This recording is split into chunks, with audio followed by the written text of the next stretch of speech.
Hello everyone, welcome back to the channel. I hope you all are doing well. Let us begin with part 3 of the series in which we are trying to solve the question paper of 2024. Let us begin with question number 51. Consider the following statements. Okay, तो ये है statement one statement two type question जिसमें हमें reasoning बतानी होती है. So statement one कह रहा है, if the United States of America were to default on its debt, holders of US treasury bonds will not be able to exercise their claims to receive payment.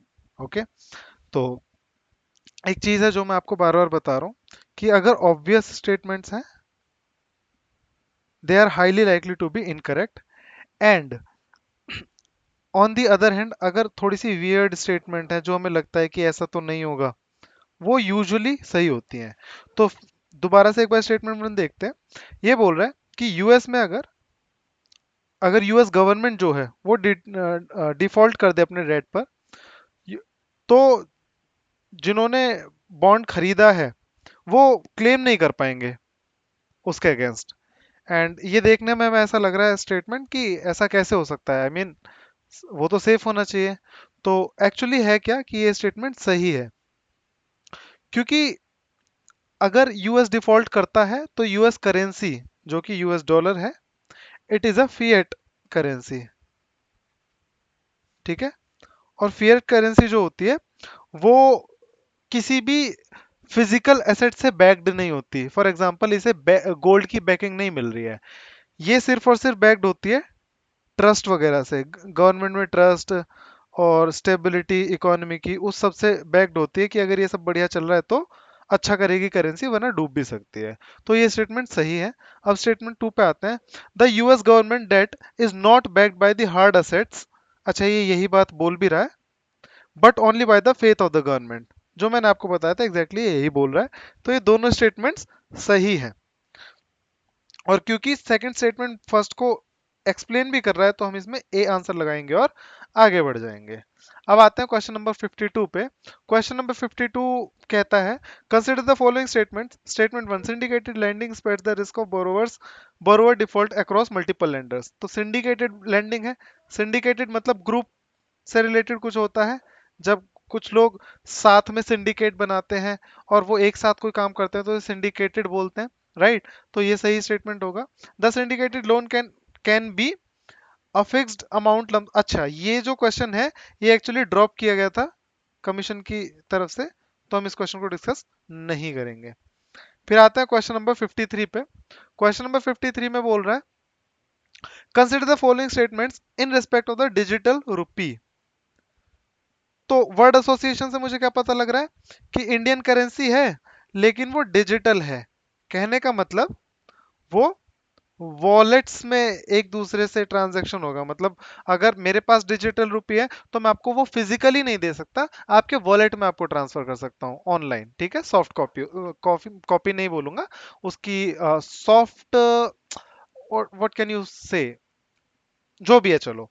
तो basically hard currency नहीं है, हम physically लेन then नहीं कर सकते हैं इसका.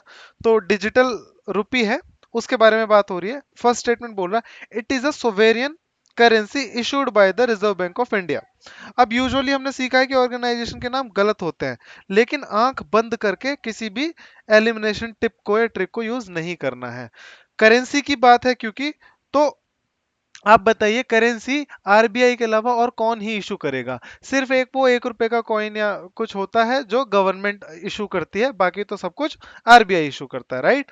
तो ये वाला स्टेटमेंट सही हो जाएगा, इसे हम गलत नहीं मानेंगे. लॉजिक है, सिंपल लॉजिक है कि आरबीआई के अलावा करेंसी और कौन ही इशू करेगा. It appears, second statement, it appears as a liability on the RBI balance sheet. RBI की बैलेंस शीट में लायबिलिटी की तरह दिखता है ये. तो अगर आपने बेसिक इकोनॉमिक्स पढ़ी है तो आपको पता होगा लायबिलिटी और एसेट क्या होता है. लायबिलिटी जो हमें चुकाना है, राइट, और एसेट जो हमारे पास है. तो बेसिकली अगर आरबीआई किसी को प्रॉमिस कर रहा है कि इतना, बेसिकली अगर मेरे पास 100 रुपए का नोट है तो आरबीआई की तरफ से ये मुझे प्रॉमिस है कि वो 100 रुपए की वैल्यू मुझे देना चाहे देगा, राइट. तो यही काम यहाँ पर हो रहा है, तो वो तो आरबीआई के लिए लाइबिलिटी हो गई ना। तो सेम काम यहाँ पर हो रहा है अगर डिजिटल रुपी है तो दैट इज वाई ये लाइबिलिटी है आरबीआई के लिए। अब थर्ड है, it is insured against inflation bye it's very design. अब इसमें दो चीजें हैं नोट करने वाली। एक तो देखो सिंपल लॉजिक है नॉलेज बेस्ड, कि जो आपके हाथ में पैसा है, राइट, आपके हाथ में अगर 100 रुपए का नोट है और कल को इन्फ्लेशन 10% बढ़ जाती है, ओके, तो वो 100 रुपए की जो वैल्यू है, लेट से आज अगर 100 रुपए का आप एक बर्गर खरीद पा रहे थे, तो कल को 100 रुपए का वो बर्गर नहीं खरीद पाओगे ना, क्योंकि वो जो करेंसी है आपके हाथ में वो इन्फ्लेशन से इंपैक्ट हुई है। ठीक है, तो ऐसे ही अगर डिजिटल रुपी है, उसमें फर्क क्या है बस, कि आप फिजिकली उसे यूज नहीं कर सकते, आपको वॉलेट की जरूरत होगी, ऑनलाइन वॉलेट की जरूरत होगी, बस इतना ही तो फर्क है। तो वो कैसे इन्फ्लेशन के अगेंस्ट इंश्योरेंस प्रोवाइड करेगी आपको, नहीं, राइट, बिल्कुल काम तो ये बिल्कुल एक्चुअल रुपी की तरह करेगा ना, बस फर्क इतना ही है कि डिजिटल और एक हार्ड करेंसी है। तो ये थर्ड स्टेटमेंट हो जाएगा गलत, ये तो रहा नॉलेज वाला। अब दूसरा देखिए, इस लैंग्वेज को देखिए, it is insured against inflation bye it's very design, bye it's very design. ऐसा कहीं आपने ऐसे कभी बुक्स में पढ़ा है, बाय इट्स वेरी डिजाइन? ऐसी लैंग्वेज हम यूजुअली यूज नहीं करते हैं बुक्स वगैरह में, ये किसी ने अपनी तरफ से लिखा है बना के, दैट इज वाई ये ऐसा कुछ लिखा हुआ है। लेकिन अगर आपका लैंग्वेज पे कमांड अच्छा है, तो आप ये सब चीजें पकड़ सकते हो। थर्ड स्टेटमेंट यहाँ पर गलत हो जाएगा। फोर्थ पे आते हैं, it is freely convertible against commercial bank money and cash. तो कोई प्रॉब्लम नहीं है इसमें भी, कि डिजिटल रुपये, अगर मैं किसी को डिजिटल रुपये देता हूं बैंक में और वो मुझे कैश दे देंगे तो नो बिग डील। तो ये भी गलत नहीं होगा, 1 2 4 इसका आंसर हो जाएगा। हेंस अब आते हैं हम नेक्स्ट क्वेश्चन की तरफ, क्वेश्चन नंबर 54। अब क्वेश्चन नंबर 54 ऐसा क्वेश्चन था जब आया था, इट वाज या तो किस जो जो अच्छे से पढ़ के आया उसके लिए बहुत इजी है, और जो पढ़ के नहीं आया उसके लिए सॉल्वेबल नहीं था। तो इसमें कोई भी ऐसा नहीं है कि आप लॉजिकली से सॉल्व कर सकते हो। बस आप इतना देख सकते हो कि जो शाक्य मुनि है, इसको आप कह सकते हो, अगर आपने पढ़ा हुआ है तो आपको पता होगा, शाक्य क्लैन से आते थे वो। ठीक है, अगर वो शाक्य क्लैन से आते थे बुद्ध, तो शाक्य मुनि उनका नाम रहा होगा, नो प्रॉब्लम। अब न्यायपुत और तथागत के बारे में पता नहीं है। तथागत एक्चुअली उनका एपिथेट था, मतलब उन्हें एक इस नाम से भी जाना जाता था। न्यायपुत यहाँ पर गलत है। तो इसका आंसर हो जाएगा 2 और 3। ये हमने लॉजिकली सॉल्व नहीं किया है, स्टार मार्क कर दे रहा हूं। अब इसमें आपको ध्यान क्या रखना है, मैंने आपको बताया चीजें रिपीट होती हैं, अगर एग्जैक्टली वर्बेटिम क्वेश्चन रिपीट ना हो, एक दो बार तो वर्बेटिम क्वेश्चन भी रिपीट हुआ है, लेकिन अगर वर्बेटिम क्वेश्चन रिपीट ना हो तो क्या रिपीट हो जाता है, थीम रिपीट हो जाती है। जैसे आपको अभी गौतम बुद्ध के एपिथेट्स पूछ लिए हैं, कल को वो आपको आपसे जय महावीर, वो जो जैन वाले हैं, उनके एपिथेट्स पूछ लेगा। ठीक है, तो आपको इस चीज का ध्यान रखना है, ये पढ़ के जाना है। फॉर एग्जाम्पल, महावीर के एपिथेट्स क्या है, अगर आप रिकॉल करना चाहो तो आपने वर्धमान के बारे में पढ़ा होगा, वो महावीर का है। जिन, निगंत, नाथपुत, केवलिन, अरिहंत, श्रमण, ये सब हम महावीर को बोलते हैं। तो ये आपको पढ़ के जाना है, जिससे कि आपको नेक्स्ट पूछ लिया जाए तो आपको प्रॉब्लम ना हो। ठीक है, अब महावीर के बारे में आप ये पढ़ सकते हो कि वो कौन से क्लैन से आते थे, वो कौन से क्लैन से आते थे, वो आते थे जनात्रिका क्लैन से। तो नायपुत्र जो है ये महावीर का एपिथेट है, ना कि गौतम बुद्ध का। तो आपको ऐसे इस तरीके से प्रिपरेशन करनी होती है कि जो पूछा है उस थीम से रिलेटेड उसके अराउंड भी आपको नॉलेज गेन करनी होती है, जो कि मैं आपको इस पेपर में साथ के साथ डिस्कस करता जाऊंगा। अब आते हैं नेक्स्ट क्वेश्चन पे। नेक्स्ट क्वेश्चन है क्वेश्चन नंबर 55।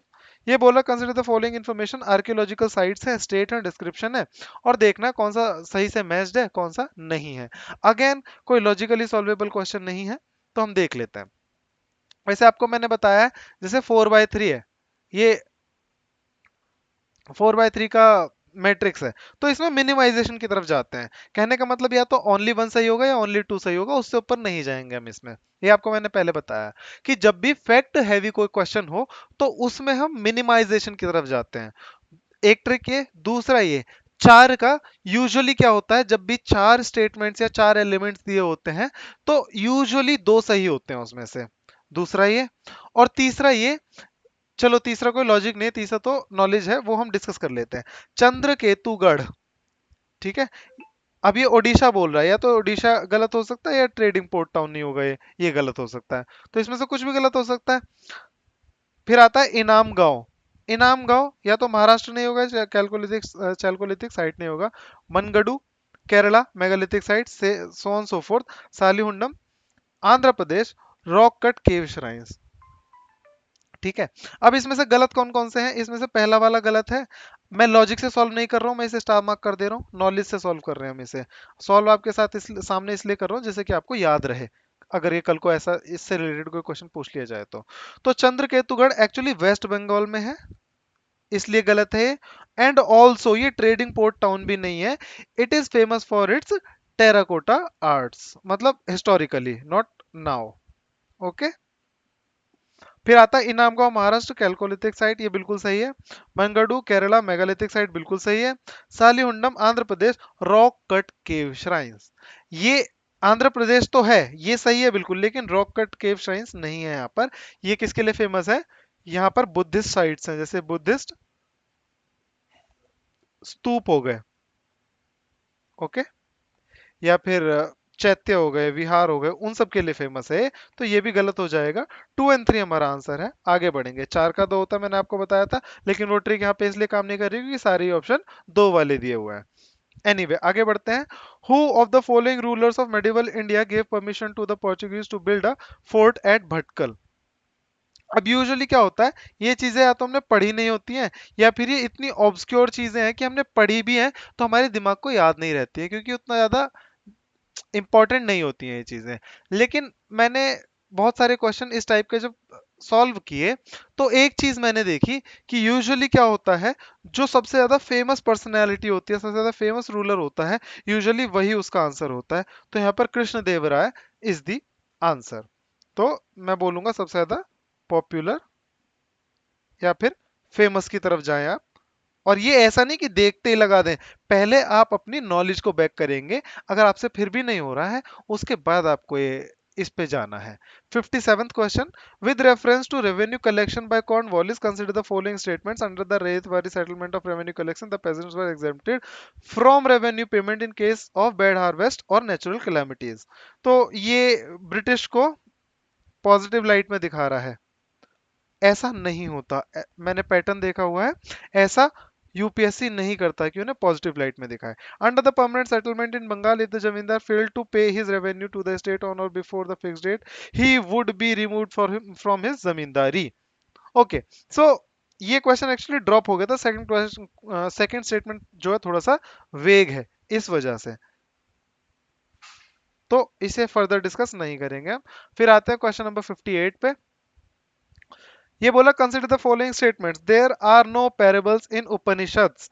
अब आप इस सीरीज में इतना डीप आ चुके हो, आपने इतने सारे क्वेश्चन मेरे साथ सॉल्व कर लिए हैं, आप फर्स्ट स्टेटमेंट को देखते ही गलत कर दोगे। क्यों? क्योंकि देखो उपनिषद ऐसा तो है नहीं कि एक छोटा सा डॉक्यूमेंट है, बहुत ही वास्ट डॉक्यूमेंट है, राइट? ये अब उसमें उस डॉक्यूमेंट में कहीं भी, चलो मुझे नहीं पता पैरेबल्स का मतलब क्या होता है, पैरेबल नीति कथा, ओके, नीति कथा अभी भी मुझे नहीं समझ में आ रहा है, लेकिन नीति कथा से मुझे कुछ ये समझ में आ रहा है कि कोई तो स्टोरी है जो ऐसे कि व्हाट इज द नॉर्म उसके बारे में है, ठीक है, मॉरल वगैरह से रिलेटेड। तो ऐसा कैसे पॉसिबल है कि उपनिषद में कोई भी पैरेबल नहीं है? और अगर ऐसा पॉसिबल है भी, तो क्या क्वेश्चन पेपर सेटर ने ये वेरीफाई किया होगा उपनिषद पढ़ के? सारे नहीं ना। वो क्या, वो ये वेरीफाई कर सकते हैं कि पेरेबल है, क्योंकि उपनिषद में जहां भी पेरेबल होगा उस पेज को डायरेक्ट कहीं से सर्च किया या कुछ भी किया, शॉर्टकट लिया और खोल के देख लिया, वेरीफाई कर लिया कि पेरेबल्स तो हैं। लेकिन पेरेबल नहीं है, उसके लिए सारे के सारे उपनिषद को पढ़ना पड़ेगा। दैट इज वाई ये वेरीफाइबल नहीं है, मतलब है लेकिन बहुत मुश्किल से वेरीफाइबल है। तो इसे काट देंगे हम। फिर आते हैं सेकंड पे। उपनिषद वर कंपोज्ड अर्लियर देन पुराण, ये नॉलेज बेस्ड है। तो लॉजिकली आप इस पे क्या कर सकते हो, आप ओनली 50-50 पे पहुंच सकते हो। टू ओनली है, नाइदर वन और टू। और जब, अच्छा एक और चीज बता देता हूँ, जब आप 50-50 पे पहुंच जाओ, मैंने जब हरियाणा वाली सीरीज करवाई थी तो वहां पर ये पैटर्न नहीं देखा था, इसलिए मैंने ये डिस्कस नहीं किया। लेकिन यहां पर मैं आपको बताता हूं कि अगर आप 50-50 पे पहुंच जाओ, तो आप उसके बाद जो भी ऑप्शन बचा हो उसमें सबसे ज्यादा सही क्या बता रहा है उसकी तरफ जाने की कोशिश करना, ना कि सबसे ज्यादा गलत की तरफ। तो after 50-50 try to go for the option जिसमें ज्यादा को सही बताया गया है। जैसे कि बी और डी में देखो, इसमें दोनों को गलत बताया गया, इसमें एक को सही बताया गया, तो ज्यादा को सही बी में बताया, मैं बी की तरफ जाऊंगा। ठीक है। और ये पैटर्न हम आगे भी वेरीफाई करते हुए चलेंगे साथ में। तो इसे याद रखना कि ज्यादा सही वाले ऑप्शन को लगाना है आपको। ठीक है। अगर 50-50 पे पहुंच जाओ और आपको समझ में नहीं आ रहा हो आगे क्या करना है, तो ये वर्क अराउंड्स है, इन पे रिलाई नहीं करना है, ये तभी करना है जब आपसे क्वेश्चन सॉल्व नहीं हो रहा है। Consider the following statement, 59 question है। India is a member of international grains council. Okay. अब ग्रेन्स की बात हो रही है, इंडिया बिल्कुल उसका मेंबर होगा क्योंकि India is one of the major producers of grains. Okay. Give me a second.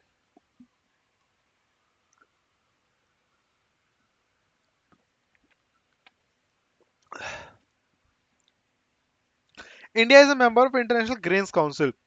देखो इसमें कुछ भी छेड़खानी नहीं करी गई है, सिंपल सा स्टेटमेंट है कि इंडिया मेंबर है। ये बिल्कुल सही स्टेटमेंट, इसमें कोई प्रॉब्लम है भी नहीं, क्योंकि ये कोई ऐसे काउंसिल, ऐसी बॉडी का नाम भी नहीं दे रहा है जहां पे इंडिया का मेंबर होना प्रॉब्लमेटिक हो सकता है। ठीक है। फिर आते हैं सेकंड स्टेटमेंट में।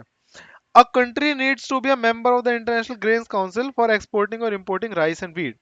अच्छा, let us assume India International grains Council का मेंबर नहीं है। अगर इंडिया नहीं होता ग्रेन्स काउंसिल का मेंबर, तो क्या इंडिया अपने ग्रेन्स किसी दूसरी कंट्री को नहीं बेच सकता था? चलो इंडिया का छोड़ो, नॉर्थ कोरिया है। वी आर ऑलमोस्ट सर्टेन कि नॉर्थ कोरिया जो है इंटरनेशनल ग्रेन्स काउंसिल का मेंबर नहीं है। ओके।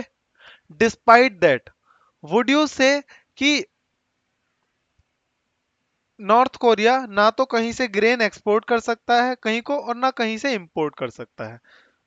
ऐसा हो पॉसिबल है क्या? Absolutely no. तो इसे हम गलत मानेंगे। अगर किसी ने 1 किलो चावल भी अपनी कंट्री से बाहर बेच दिया इंटरनेशनल ग्रेन्स काउंसिल का मेंबर ना होते हुए, तो ये स्टेटमेंट हो जाएगा गलत। दैट इज वाई ये स्टेटमेंट एक्चुअली ही गलत है। तो वन सही है, टू गलत है, हमारा वन ओनली आंसर हो जाएगा। अब देखो तुम्हें ध्यान क्या रखना है आप लोगों को आगे, कि इंटरनेशनल ग्रेन्स काउंसिल के बारे में पूछ लिया, तो आप इसके 3-4 पॉइंटर्स पढ़ लो ना, कि इंटरनेशनल ग्रेन्स काउंसिल कब इस्टेब्लिश हुआ था, क्या काम है, कौन कौन से मेंबर्स हैं। मैं आपको बता दूं इसके मेंबर्स शायद ओनली 30 मेंबर्स हैं इसमें। ठीक है। तो ये सब आप एक बार जाके ध्यान से देख लो, जिससे कि प्रॉब्लम ना हो। अब इंटरनेशनल ग्रेन्स काउंसिल जैसे अगर क्वेश्चन दोबारा पूछ लिया तो इसके बारे में हमें पता होना चाहिए।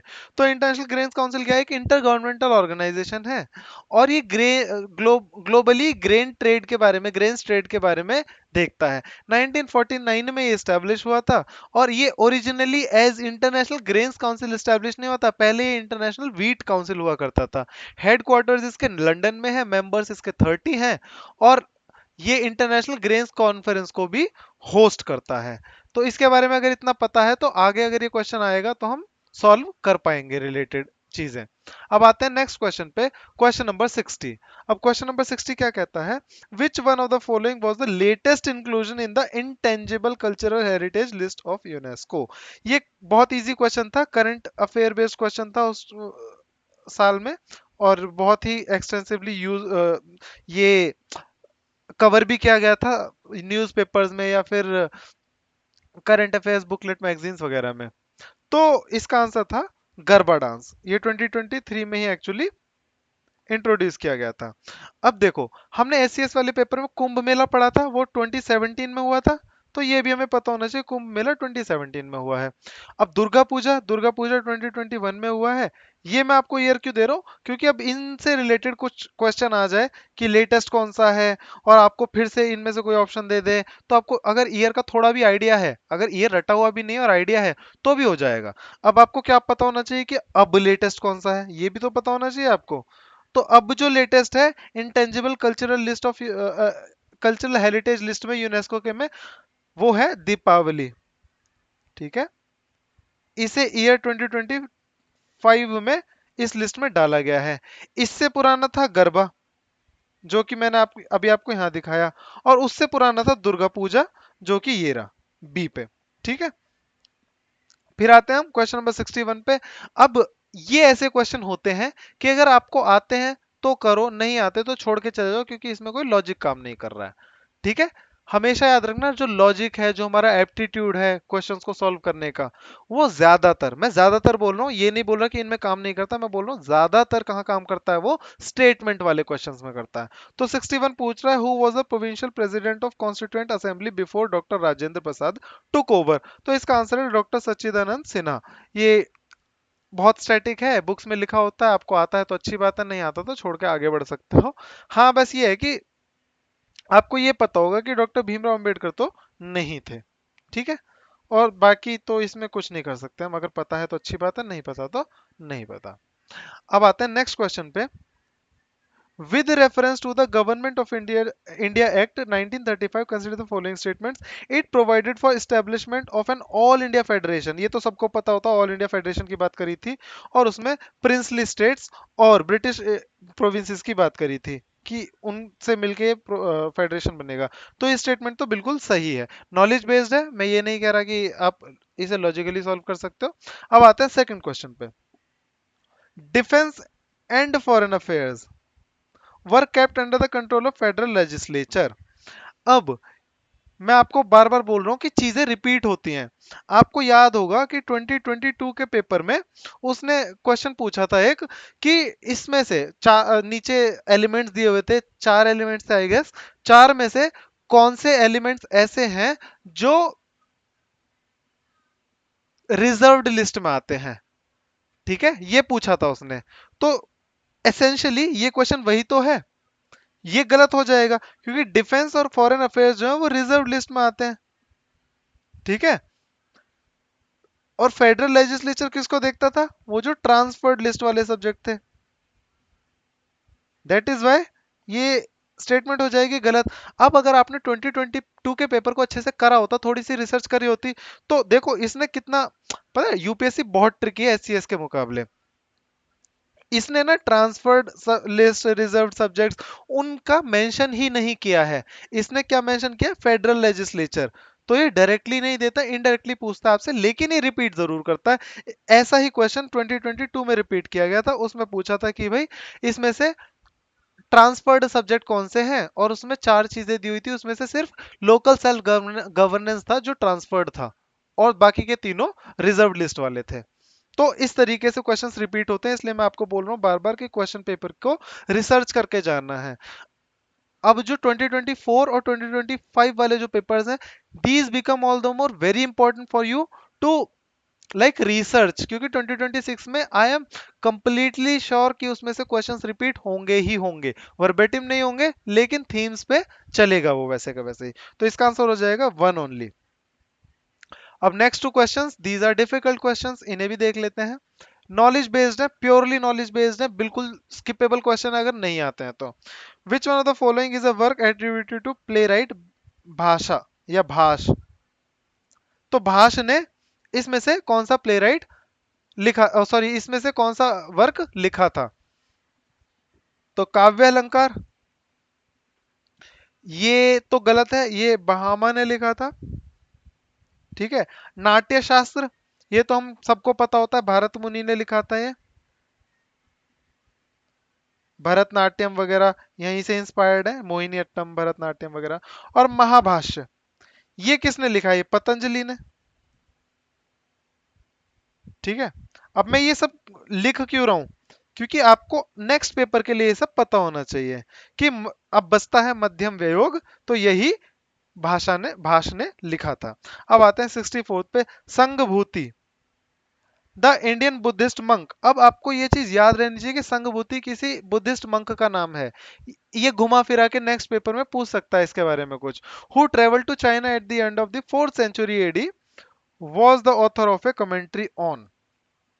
देखो, अब इसमें बी और डी को आप काट सकते हो, बहुत ज्यादा स्ट्रॉन्ग लॉजिक नहीं है, लेकिन आप सोच के देखो कि अगर एक बुद्धिस्ट मंक है ना, और वो चाइना में ट्रेवल कर रहा है जाके, वो बेसिकली बुद्धिज्म को फैला रहा होगा वहां पे, तो वो किस बारे में कमेंट्री लिखेंगे, वो उन्हीं चीजों में बुद्धिज्म से रिलेटेड जो उनके रूल्स एंड रेगुलेशंस हैं, जो कोड ऑफ कंडक्ट है, उन सब के बारे में ही लिखेंगे उनको सिखाने के लिए। तो या तो प्रश्न परमित सूत्र या फिर सर्वस्तिवाद विनय, इसमें से कोई आंसर होना चाहिए, क्योंकि यही तो है जो उसमें आते हैं बुद्धिस्ट टेक्स्ट में।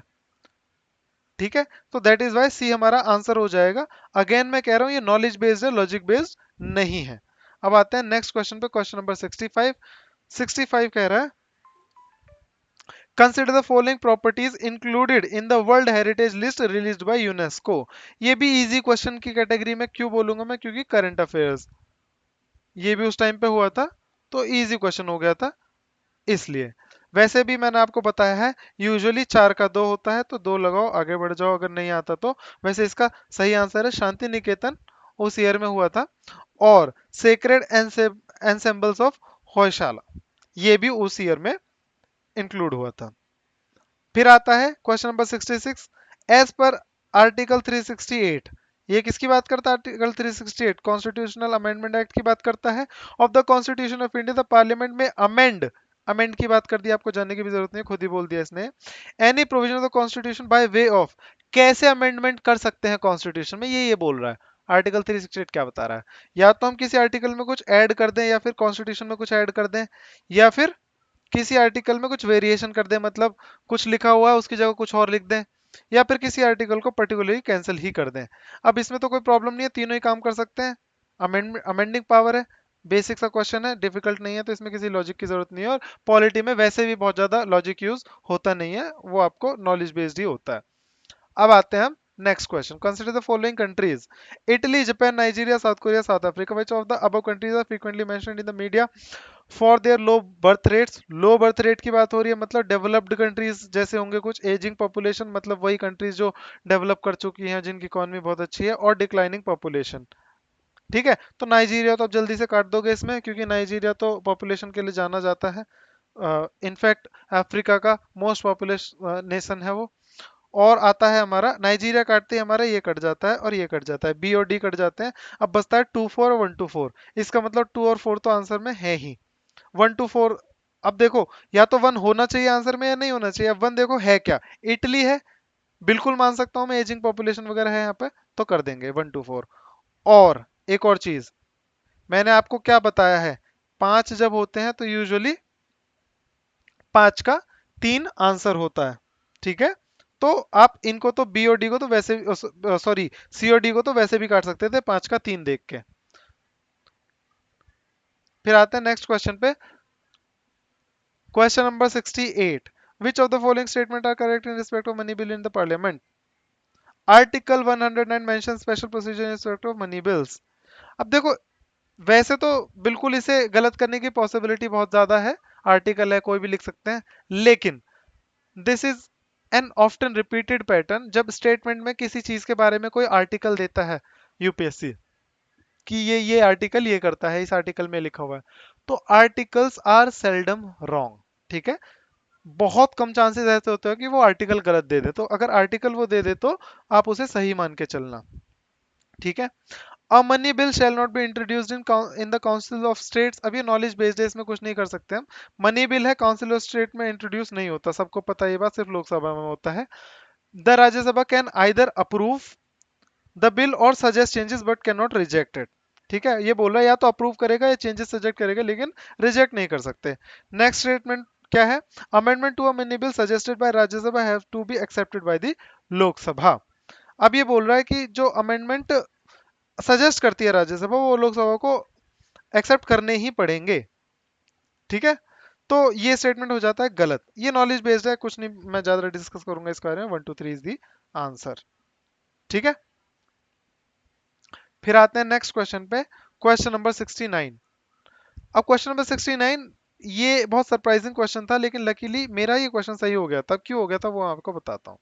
देखो, मैंने आपको बताया जब भी फैक्ट हैवी क्वेश्चन है तो मिनिमाइजेशन की तरफ जाना है हमें, कम से कम वाले ऑप्शंस की तरफ जाना है हमें। ठीक है, तो इसमें देखो, यहाँ पर 2 सही है, यहाँ पर 2 सही है, यहाँ पर 2 सही है, यहाँ पर 3 सही है, यहाँ पर 1 सही है, तो मैं एक वाले की तरफ जाऊंगा, क्योंकि ये फैक्ट हैवी क्वेश्चन है, गलतियां करने की बहुत सारी पॉसिबिलिटीज हैं। दैट इज वाई इसका डी लगा के आगे बढ़ जाओ। मुझे टू बी वेरी ऑनेस्ट अभी तक इसका ये नहीं पता कि इसमें से कौन सा कॉम्बिनेशन सही है, कौन सा गलत है। फिर आते हैं क्वेश्चन नंबर 70 पे। ये बोल रहा है the north Eastern council NEC was established bye north Eastern Council act 1971। देखो, अभी आपको नॉर्थ ईस्टर्न काउंसिल पढ़ के जाना है, ठीक है, और आपको ये भी पता होना चाहिए कि ये एक एक्ट के थ्रू स्टेब्लिश हुआ था। तो कल को जब यूपीएससी इसके बारे में पूछेगा ना, तो वो ये नहीं पूछेगा कि ये कौन से एक्ट के थ्रू स्टेब्लिश हुआ था या नॉर्थ ईस्टर्न काउंसिल क्या है। हाई चांसेस आर वो पूछ लेंगे कि क्या ये कॉन्स्टिट्यूशनल बॉडी है या नॉन कॉन्स्टिट्यूशनल बॉडी है, स्टैट्यूटरी बॉडी है, ऐसा कुछ पूछ लेंगे वो। और क्योंकि ये एक्ट के थ्रू स्टैब्लिश किया गया तो ये एक स्टैट्यूटरी बॉडी हो जाएगी। तो ये आपको याद रखना है। ऐसे ही वो रिपीट करते हैं, अगर करना होता है वो डायरेक्ट नहीं करते, वो थीम को पकड़ते हैं और उसे इनडायरेक्टली पूछा जाता है। अब उन्होंने बोल दिया कि एक एक्ट के थ्रू स्टैब्लिश्ड है, तो कल को बोल देंगे कि स्टैट्यूटरी है कि नहीं ये बता दो, और फिर हम वहां फंस जाएंगे अगर पढ़ के नहीं जाएंगे। आगे पढ़ते हैं इस क्वेश्चन को। Subsequent to the amendment of North Eastern Council Act in 2002 the council comprises which of the following members. तो उस अमेंडमेंट के थ्रू बताओ कौन कौन से मेंबर्स होते होंगे काउंसिल में। तो देखो, नॉर्थ ईस्टर्न काउंसिल की बात हो रही है। आपको इतना तो समझ में आ जाना चाहिए कि वन और टू तो गलत नहीं होंगे, ठीक है। नॉर्थ ईस्टर्न काउंसिल है तो वहां पे गवर्नर और चीफ मिनिस्टर तो होंगे स्टेट के। अब तो वन टू तो आना ही चाहिए आंसर में, तो मैं इसे काट देता हूँ बी और सी को, ठीक है। अब या तो वन टू थ्री है या वन टू थ्री फोर है, तो इससे मुझे समझ में आया था कि थ्री भी आंसर में होगा ही होगा, ठीक है। अब फोर का डाउट है मुझे, तो एक्चुअली में फोर जो है नहीं है, ठीक है। अच्छा एक और चीज, अब आप कुछ लोग कंफ्यूज हो जाएंगे कि जब हम 50-50 पे पहुंच जाते हैं तो ज्यादा वाले की तरफ जाएंगे, ये बोला था मैंने, ठीक है। ज्यादा वाले की तरफ जाएंगे, लेकिन ऑल वाले की तरफ नहीं जाएंगे ऐसे क्वेश्चंस में, ठीक है। ज्यादा वाले की तरफ जाएंगे लेकिन ऑल वाले की तरफ नहीं जाएंगे, क्योंकि अगर ये सारे ही सही होते तो क्वेश्चन देने का मतलब नहीं हो जाता। और वैसे भी जितनी ज्यादा स्टेटमेंट होती हैं, सारी स्टेटमेंट सही होने के चांसेस उतने ही कम होते हैं। दैट इज वाई सारे तो सही नहीं होंगे। और ये चीज ना, ऐसा आपको लग रहा होगा कि बहुत ही सब्जेक्टिव है, कि अपने हिसाब से कहीं तो रूल बोल दे रहे कि ज्यादा वाले की तरफ जाओ, और कहीं कह दे रहे हैं कि ऑल वालों की तरफ मत जाओ। ये सब्जेक्टिव नहीं है। जब आप बहुत सारी प्रैक्टिस करोगे तो आपको समझ में आएंगी ये चीजें, नुआंसेस देखने को मिलेंगे कि जब ज्यादा स्टेटमेंट्स होती हैं तो उतना ही कम पॉसिबिलिटी हो जाती है सबके सही होने की, ठीक है। और चार तक तो फिर भी मैंने एक बार को देखा है कि सारे सही हैं। जैसे ही पांच स्टेटमेंट हो जाती है, मैंने एक भी क्वेश्चन आज तक ऐसा नहीं पढ़ा है जिसमें सारे के सारे सही हों। चार तक तो फिर भी एक बार को हो जाते हैं, बाकी ऐसे क्वेश्चन में चारों के चारों सही नहीं होंगे, इसलिए मैं एक ही तरफ जाऊंगा, ठीक है। फिर आते हैं नेक्स्ट क्वेश्चन पे, क्वेश्चन नंबर 71। बहुत ही फैक्चुअल क्वेश्चन है, आता है तो अच्छी बात है, नहीं आता तो कोई बात नहीं। दिसंबर 2023 तक कितनी डिलिमिटेशन कमीशंस कॉन्स्टिट्यूट हुई हैं, ये पूछ रहा था ये। तो फोर डिलिमिटेशन कमीशन हुई थी। अब 2024 में क्या था, जनरल इलेक्शंस थे, इसलिए ये क्वेश्चन आया था, ठीक है। तो ऐसा नहीं कि रैंडम क्वेश्चन है कभी भी कुछ भी उठ के आ रहा है, ऐसा नहीं होता। वो भी जो चल रहा होता है थीम उसको पकड़ते हैं। तो क्योंकि जनरल इलेक्शन थे तो डिलिमिटेशन कमीशन उस टाइम न्यूज में था, इसलिए पूछ लिया ये क्वेश्चन। फिर आते हैं नेक्स्ट क्वेश्चन पे, बहुत ही स्टैटिक क्वेश्चन है, लेकिन आता है तो अच्छी बात है, नहीं आता तो नहीं होगा ये भी। इसमें एक को एलिमिनेट करना है हमें किसी को। तो ये पूछ रहा है the constitution 71st amendment act 1992, ठीक है, 71st अमेंडमेंट एक्ट की बात कर रहा है। Amend the eighth schedule to constitution to the constitution to include which of the following languages. तो बेसिकली ये पूछा 71st अमेंडमेंट एक्ट 1992 में कौन सी लैंग्वेज इंक्लूड करी गई थी, बस ये पूछ रहा है। अब उसमें से तीन करी गई है, एक नहीं करी गई। तो बेसिकली मैथिली को उस टाइम पे इंक्लूड नहीं किया गया था। मैथिली को करा गया था 71 सेकेंड, मैथिली को करा गया था 92nd में। तो 92nd अमेंडमेंट एक्ट में मैथिली को किया गया था, इसलिए ये मैथिली कट जाएगा यहाँ से और हमारा आंसर हो जाएगा ए, 1 2 3। अब क्योंकि ये क्वेश्चन पूछ लिया है तो दोबारा हमसे ये क्वेश्चन गलत नहीं होना चाहिए। हमें ये पता होना चाहिए कि कितने अमेंडमेंट्स हुए हैं related to eighth schedule languages add करने के मामले में। तो 3 अमेंडमेंट्स हुए हैं। कौन कौन से हैं ये भी जान लो। देखो, 21st हुआ था, 71st हुआ था, और इन दोनों का सम 92, तो 92nd हुआ था। ऐसे याद रख सकते हो आप, ठीक है। 21st में किसको ऐड किया गया था, सिंधी लैंग्वेज को ऐड किया गया था। और 71st में किसको ऐड किया गया था, 71st में किया गया था मणिपुरी, नेपाली, और एक और लैंग्वेज थी, कोंकणी, ठीक है। और 92nd में किसको किया गया था, 92nd अमेंडमेंट एक्ट में, अच्छा मणिपुरी नेपाली कोंकणी तो यही लिखा हुआ है। तो ये तीन लैंग्वेजेस को 71st में किया गया था ऐड, और 92 में किया गया था फिर मैथिली, अभी बताया था मैंने आपको।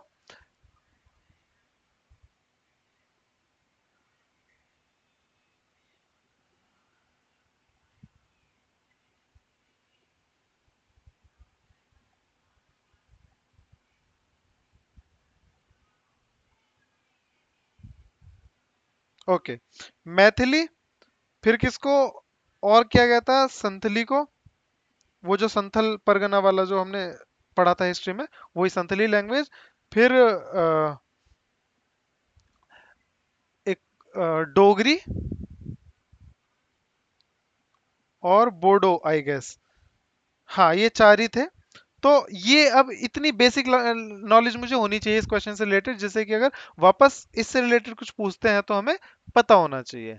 अब नेक्स्ट क्वेश्चन है, मैंने आपको कितनी बार बोला है, आपको ऑफ्ट रिपीटेड ये पैटर्न दिखा दिया, जब भी ऐसा क्वेश्चन आता है चार का दो लगाओ, आगे बढ़ो, अगर नहीं भी आता तो ठीक है। वैसे इसमें फर्स्ट वाला जो है वो सही है, थर्ड वाला सही है, सोशलिस्ट पार्टी आचार्य नरेंद्र देव, स्वतंत्र पार्टी राजगोपालाचारी, इन्होंने इन दोनों में स्विच मारा है, और ये यूपीएससी की आदत है, वो स्विच मारते हैं दो में, ठीक है। तो only two is the correct answer here. फिर आते हैं नेक्स्ट क्वेश्चन पे, क्वेश्चन नंबर 74। अब 74 क्वेश्चन बहुत इजी हो जाता है, क्यों, क्योंकि पार्ट्स ऑफ द कॉन्स्टिट्यूशन पूछे हुए हैं, सब रट के आते हैं ऐसे, तो इसमें कोई मैड वैड नहीं लगेगा, सिंपल नॉलेज की बात है। म्यूनिसिपैलिटी 9A, इमरजेंसी 18th, और अमेंडमेंट 20, ये तीनों सही है। देखो अगर आपको नहीं पता तो मैंने आपको एक प्रीवियस किसी वीडियो में बताया था, दोबारा से बता दे रहा हूँ, इसका एक निमोनिक है, you can fly directly from US using paramilitary created special rockets, ठीक है। यहां तक हो जाएंगे, first part, second part, third part, fourth, फिर 4A आएगा, 5, 6, 7 कैंसिल हो गया था तो 8, फिर 9, 9A, देखो 9A आ रहा है ना, M से म्यूनसिपैलिटी, एन से M से 9A, फिर आता है 9B, 10, 11 हो गया, ठीक है। 11 पार्ट तो ये रट लिया हमने। फिर आते हैं foreign tours sound too expensive, ठीक है। तो ये हो जाएगा 12, 13, 14, 14A, 15, ठीक है। फिर आते हैं शी ओन्स एक्सपेंसिव मैट्स, तो फिर आ जाएगा 16th, 17th, 18th, ये पूछा है हमसे, ये रहा 18th, इमरजेंसी ई आ रहा है बिल्कुल। फिर आता 19 और 20, अमेंडमेंट ए, ठीक है। तो तीनों सही हैं। अब ये निमोनिक आप याद कर लीजिएगा। फिर आते हैं नेक्स्ट पे 75, which of the following statement is correct as per the constitution of India. अब स्टेट लिस्ट को पूरे को, सेंट्रल लिस्ट को पूरे को कोई रट के नहीं आता है, ठीक है। Union list, state list, concurrent list कोई रट के नहीं आता है, कुछ मेजर मेजर चीजें याद रहती हैं, पूरी लिस्ट कोई नहीं रटता है। तो इसके पीछे एक लॉजिक है सॉल्व करने का, लॉजिक ये है कि जो एक स्टेट से ज्यादा में या पूरे इंडिया के लिए यूनिफॉर्म चीजें होनी चाहिए, उन चीज पे वो सारे सब्जेक्ट जो है आपको यूजुअली मिलेंगे यूनियन लिस्ट में। और जिन रूल्स को स्टेट गवर्नमेंट अपने हिसाब से बना सकती है, पूरे इंडिया पे, पूरे नेशन पे यूनिफॉर्म होने की जरूरत नहीं है, वो आपको मिल जाएंगे स्टेट लिस्ट में। अगर ये लॉजिक आपको पता है तो देखो, इंटर स्टेट ट्रेड की बात हो रही है, अगर ये इंटर स्टेट ट्रेड की बात है तो एक से ज्यादा स्टेट की बात हो रही है। लेट अस से फॉर एग्जांपल राजस्थान और गुजरात में ट्रेड हो रहा है, तो ये स्टेट लिस्ट में कैसे हो सकता है। अगर राजस्थान और गुजरात के बीच के ट्रेड की बात है, तो क्या इस पर राजस्थान लॉ बनाएगा या गुजरात लॉ बनाएगा, ये तो कॉन्फ्लिक्टिंग हो जाएगा ना। इसलिए इस पे सेंट्रल लॉ बनाएगा, ये स्टेट लिस्ट का पार्ट नहीं होगा। Inter state migration, again inter state की बात हो गई, तो सेंटर बनाएगा ना कि स्टेट बनाएगा। फिर आता है inter state quarantine is a union subject under union list. Inter state quarantine की बात हो रही है, यस यूनियन लिस्ट ही बना, यूनियन लिस्ट में ही होगा ये। फिर आता है डी कॉर्पोरेशन टैक्स। अब कॉर्पोरेशन टैक्स है, वो मान लो कोई एमएनसी इंडिया में आ रही है, ठीक है, लेट अस से अमेरिकन एक्सप्रेस है, उसने गुरुग्राम में अपना ऑफिस सेट किया है, लेकिन उसका फंक्शन तो पूरे इंडिया में होगा, राइट? तो अब हर स्टेट में उसे अलग अलग कॉर्पोरेशन टैक्स देना होगा क्या? तो ये तो पूरे कंट्री के लिए यूनिफॉर्म होना चाहिए, दैट इज वाई ये भी यूनियन लिस्ट का सब्जेक्ट होगा। 76 पे आते हैं, बहुत इजी सा क्वेश्चन है, कोई लॉजिक की जरूरत नहीं। राइट टू प्रिवेसी किसके अंडर आता है? आर्टिकल 21 के अंडर आता है। 15 16 19 आपको पता होने चाहिए, कहने की भी जरूरत नहीं है। फिर आते हैं question number 77, what are the duties of chief of defence staff as a head of department of military affairs. अब ये क्वेश्चन बहुत ट्रिकी होते हैं, कहने को बहुत इजी क्वेश्चन लेकिन बहुत ट्रिकी क्वेश्चन होते हैं। क्यों, वो मैं आपको बता देता हूँ। क्योंकि इतनी सफाई से झूठ बोल देते हैं ऐसे क्वेश्चंस में कि हम पकड़ ही नहीं पाते। देखो, permanent chairman of chief of staff committee, तो चीफ ऑफ स्टाफ कमिटी का परमानेंट चेयरमैन होंगे, कोई प्रॉब्लम नहीं है इस बात से मुझे। Exercise military command over the 3 service chief, ठीक है। अब देखो, कहने को ये लग रहा है कि बिल्कुल सही होगा, कोई दिक्कत नहीं है, लेकिन हमने सबने पढ़ा हुआ है कि जो मिलिट्री कमांड होती है वो किसके हाथ में होती है? वो होती है, किसके हाथ में होती है? फर्स्ट पर्सन, राइट, प्रेसिडेंट के हाथ में होती है वो, ना कि इनके हाथ में। तो देखो, इतनी सफेदी, मतलब इतना क्लीनली झूठ बोल दिया कि हम पहचान भी नहीं पाएंगे, हमें लगेगा कि भाई चीफ ऑफ डिफेंस स्टाफ है तो मिलिट्री कमांड तो उन्हीं के हाथ में होनी चाहिए, क्योंकि ये आर्मी नेवी और एयरफोर्स तीनों के चीफ हो रहे हैं वो तो, है ना। नेक्स्ट है principal military adviser to defence minister in all tri services. हाँ, तो मिलिट्री एडवाइजर है, क्या दिक्कत है? तो 1 और 3 इसका आंसर हो जाएगा, ठीक है। नेक्स्ट आते हैं क्वेश्चन नंबर 78 पे। क्वेश्चन नंबर 78 कह रहा है operations undertaken by the army towards upliftment of the local population in remote areas to include addressing of their basic needs. तो मैत्री तो सबको याद होगा, ये नेपाल वाला था, ठीक है। तो ये तो सब काट देंगे, बाकी इसमें ऑपरेशन सद्भावना इसका आंसर है, कोई लॉजिक तो हम नहीं लगा सकते, तो बस यही है। बाकी अब क्योंकि इन्होंने ये पूछ लिया तो आपको इनके चारों के बारे में पता होना चाहिए। संकल्प कब, ऑपरेशन संकल्प किससे रिलेटेड है? ये ओमान और पर्शियन गल्फ में जब टेंशन हुई थी ओमान में, इंस्टेबिलिटी आई थी, तो तब वहां से इवैक्यूएशन के लिए ये किया गया था। अगर इतना भी पता है तो ये आपको शायद कभी हेल्प कर जाएगा नेक्स्ट पेपर में। ऑपरेशन मदद, ये किससे रिलेटेड है? ये है जब केरला फ्लड्स हुई थी, राइट, 2018 में, आपको याद होगा लैंडस्लाइड हुई थी, बहुत सारे लोगों की जान गई थी, तो वहां पर हेल्प करने के लिए ऑपरेशन मदद लॉन्च किया गया था। मैत्री नेपाल से रिलेटेड है, तो ये भी आपको पता होना चाहिए। नेक्स्ट आते हैं हम, अच्छा, ऑपरेशन सद्भावना, इसके बारे में बात कर लेते हैं। ऑपरेशन सद्भावना जो है, ये गुडविल बनाने के लिए इंडियन आर्मी की तरफ से एक पहल थी जम्मू एंड कश्मीर में, फिर इसे बाद में नॉर्थ ईस्ट की तरफ भी एक्सटेंड कर दिया गया था। 1990s में जम्मू एंड कश्मीर में स्टार्ट किया गया था। इसमें लोगों को एजुकेशन वगैरह दी जा रही थी, स्किल डेवलपमेंट वगैरह किया जा रहा था, वो सब चीजें।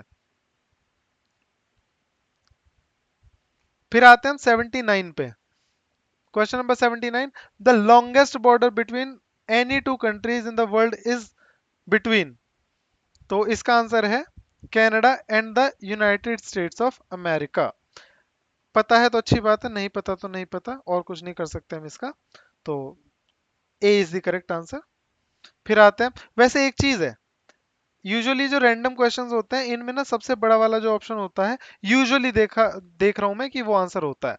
हालांकि ये ट्रिक फुल्ली फूल प्रूफ नहीं है, क्योंकि कुछ क्वेश्चंस मैंने ऐसे देखे हैं जहां पर ये चीज काम नहीं कर रही है, लेकिन ज्यादातर में ये चीज काम कर रही है। तो अगर आप बिल्कुल ही, अगर आपको बहुत कम अटेम्प्ट हुए हैं, लाइक 70 क्वेश्चन अटेम्प्ट कर पाए और आपको अटेम्प्ट करना ही है, तो आप ये कर सकते हो, क्योंकि चांसेस आर हाई कि वो सही हो जाएगा अगर आप सबसे बड़ा वाला क्वेश्चन, और सॉरी स्टेटमेंट या ऑप्शन चूज करोगे तो। Which of the following statements about the ethics committee in the Lok Sabha are correct? Ethics committee, अब देखो ये क्वेश्चन बहुत रैंडम नहीं है। उस बार महुआ मोइत्रा वाला जो केस हुआ था, वो कोई तो ब्रांडेड हैंडबैग था उनका, वो दिख गया था, और कुछ ऐसा आरोप लगाया गया था कि दुबई में कोई तो बिजनेसमैन है, उनसे ये वो ले रहे हैं, ब्राइब ले रहे हैं, और उनके बदले, ब्राइब के बदले ये वहां पर पार्लियामेंट हाउस में एंटी गवर्नमेंट या एंटी इंडिया कह लो, कुछ भी कह लो, मुझे नहीं पता, ऐसे मुद्दे उठा रहे थे पार्लियामेंट में। तो ये उन पे आरोप लगा था, that is why ethics committee बैठी थी उनके अगेंस्ट, उनसे पूछताछ करने के लिए, इंक्वायरी के लिए, इसलिए ये क्वेश्चन आया था। अब बात कर लेते हैं, initially it was an ad hoc committee. इस स्टेटमेंट को मैं कभी गलत नहीं करूंगा, अगर मुझे नहीं भी पता है तो भी। क्यों गलत नहीं करूंगा, रीजन बता देता हूं। कि अगर ये एड हॉक कमेटी इनिशियली नहीं होती तो ये स्टेटमेंट मेरे दिमाग में आती ही नहीं। ठीक है, कि अगर, जैसे अभी मैंने आपको बताया था, इंटरनेशनल ग्रेन्स काउंसिल के बारे में बताया था पीछे, कहाँ गया?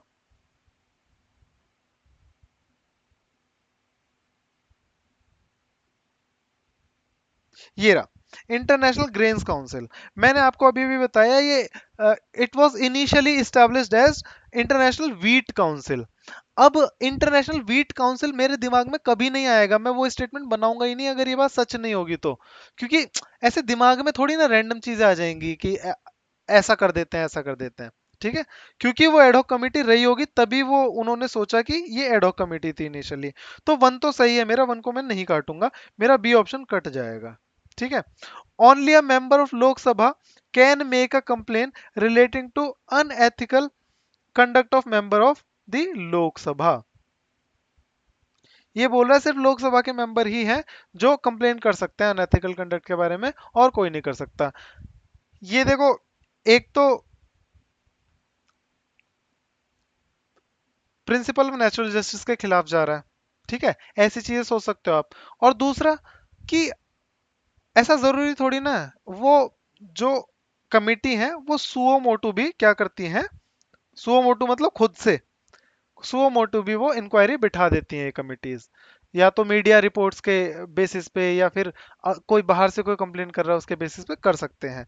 और ये स्टेटमेंट देख के भी आप अगर पढ़ोगे तो ये बहुत ऐसा लग रहा है वियर्ड स्टेटमेंट, कि ऐसे कि इनके बारे में कोई शिकायत ही नहीं कर सकता, सिर्फ मेंबर ऑफ लोकसभा करेंगे, ऐसा थोड़ी ना होता है। एथिक्स कमेटी है वो। ठीक है, अगर ये ब्रीच ऑफ प्रिविलेज से रिलेटेड वाली भी कमेटी होती ना तो भी मैं इस स्टेटमेंट को शायद सही मान लेता, लेकिन यहां पर नहीं मानूंगा।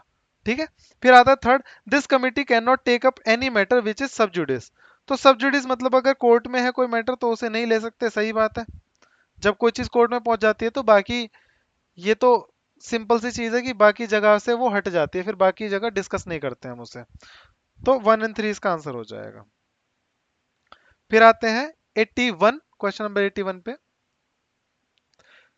Consider the following statements regarding नारी शक्ति वंदन अधिनियम। ये बोल रहा प्रोविजंस, ये उस टाइम के करंट अफेयर्स में था, तो इजी क्वेश्चन हो जाता है, क्योंकि करंट अफेयर्स में था, बहुत ज्यादा पढ़ा गया था उस टाइम पे इस बारे में। Provisions will come into effect from 18th Lok Sabha. अभी 18th लोकसभा क्यों दे रहा है, देखो उस टाइम पे जनरल इलेक्शन आ रहे थे। ठीक है, 2024 के, या तो आ रहे थे या हो गए थे, आई डोंट एग्जैक्टली रिमेम्बर, शायद हो गए थे उस टाइम पे। लेकिन क्वेश्चन जब सेट किया होगा तब तो आ रहे होंगे, हुए नहीं होंगे तब तक। 18th लोकसभा से ही वो it will come into effect, उसने बहुत कन्वीनियंटली बोल दिया कि अब जो लोकसभा सेलेक्ट होने वाली है तभी से विल कम इनटू इफेक्ट। लेकिन एक्ट्स इतने स्ट्रेट फॉरवर्ड नहीं होते हैं कि रैंडमली कुछ भी बोल दो कि इस वाले लोकसभा से कर लेंगे। और इसका एक्चुअली सही आंसर क्या है, कि ये 18th लोकसभा नहीं, वो जो नेक्स्ट सेंसस होगा ना उसके पब्लिकेशन के बाद, जो भी नेक्स्ट वो होगा, लोकसभा इलेक्ट किया जाएगा, उसमें एप्लीकेबल होगा ये। तो दैट इज वाई ये गलत हो जाता है, इतना कन्वीनियंटली नहीं बनता एक्ट की 18th लोकसभा से कर दो। ये तो बहुत रैंडम चीज है, why 18th, why not 19th, why not 25th, why only 18th। ठीक है, लेकिन ये तो बहुत सब्जेक्टिव हो जाएगा, ऑब्जेक्टिव क्या होगा कि सेंसस के बेसिस पे हम 33% वो देंगे, रिजर्वेशन देंगे। फिर आता है second statement, this will be in force from for 15 years. अब ये तो आपको पता है जो भी रिजर्वेशन वगैरह पॉलिसीज हैं ये 15 ईयर्स के लिए ही एप्लीकेबल होती हैं, ऑल्दो उन्हें टाइम टू टाइम एक्सटेंड कर दिया जाता है, वो अलग बात है, लेकिन रिजर्वेशंस वगैरह ये 15 इयर्स के लिए एप्लीकेबल है। ये तो हमने कई जगह पढ़ा है। तो ये स्टेटमेंट हो जाएगा सही। There are provisions for the reservation of seats for scheduled caste women within the quota reserve for the scheduled caste, ये सही है, ये तो सही है चलो। लेकिन इसके बारे में एक और चीज बता देता हूं मैं। जब भी डाउन ट्रोडन या जो भी नीचे तबके के लोग हैं जो एम्पावर्ड नहीं हैं, अगर उनके एम्पावरमेंट की बात करी जाए,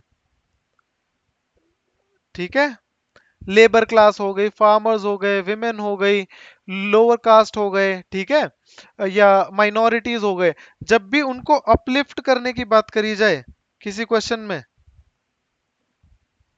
और उस क्वेश्चन में फैक्चुअल कुछ ना हो, जैसे ये बोलने लगे कि विमेन को रिजर्वेशन मिलेगा 20%, तो देखो 20% इसमें फैक्चुअल हो गया, यहां गलत होने की पॉसिबिलिटी हो सकती है, लेकिन विमेन को रिजर्वेशन मिलेगा, ये इस बात में कोई गलती नहीं होगी। तो हमेशा याद रखना, जब भी इनको अपलिफ्ट करने की बात करी जाए तो ये बिल्कुल सही होगा, गलत कहीं नहीं, बिल्कुल नहीं हो सकता, अगर उसमें कुछ भी फैक्चुअल ना हो तो। फैक्चुअल है तो आप सेकंड थॉट उसे दे सकते हो। तो 2 3 इसका आंसर हो जाएगा। फिर हम नेक्स्ट क्वेश्चन की तरफ मूव करेंगे, क्वेश्चन नंबर 82। क्वेश्चन नंबर 82 कहता है, which of the following statements about exercise Mitra Shakti 2023, exercise Mitra शक्ति। अब देखो, नेक्स्ट पेपर के लिए एक्सरसाइज एक्सरसाइज मित्र शक्ति के बारे में आपको पता होना चाहिए। एनीवे 2023 स्पेसिफिक है तो शायद उतना इंपॉर्टेंट नहीं भी होगा, लेकिन अगर आप पढ़ लोगे तो आ सकता है। चलो इसे पढ़ते हैं। This was a joint military exercise between India and Bangladesh. Mitra Shakti लिखा हुआ है, इंडिया तो गलत नहीं होगा, बांग्लादेश पे डाउट है हमें, ठीक है, बांग्लादेश की जगह कोई भी कंट्री हो सकती है, तो अभी इसे होल्ड पे रखते हैं। अब आते हैं, तो वन को होल्ड पे रखते हैं, ठीक है। अब आते हैं, इट कमेंस्ड इन औंध पुणे। अब कहने को तो ये फैक्चुअल है, लेकिन इसे मैं गलत नहीं करूंगा। क्यों? क्योंकि औंध ये जो जगह है, इसका नाम मैंने तो कभी नहीं सुना लाइफ में, इतनी फेमस तो नहीं है ये, ठीक है।